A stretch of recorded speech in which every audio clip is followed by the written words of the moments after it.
Torej, pri vsakem predmetu boste dobili le eno oceno. Učitelji način ocenjevanja določajo sami, tako kot so se tudi sami odločili o tem, kako organizirati izobraževanje na daljavo. Poglejmo, kako so se matematike lotili na osnovni šoli Rodica.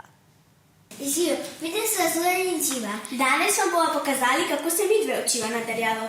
Danes vam bom predstavil moje šolsko delo, ker s pomočjo učiteljice naredim šolsko delo.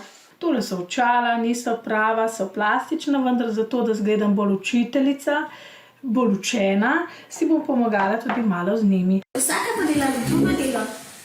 Živa matematiko, jaz pa slovenščino. Tukaj vzamem nič, tukaj vzamem nič. Dvakrat po nič. Koliko imam, če dvakrat vzamem nič? Dvakrat po nič je prav tako nič. Zdaj, ja moram tudi to izračunati. Kaj? Ne, te ni potrebe. Mislim, da je to učiteljica dala samo za primer. Ko naredim vse, se vpišem v mojo tedensko tabelo, ki mi jo je pomagala narediti mami. Tako, hvala vam za pozornost in se morda še kaj vidimo. Imejte se lepo, adijo!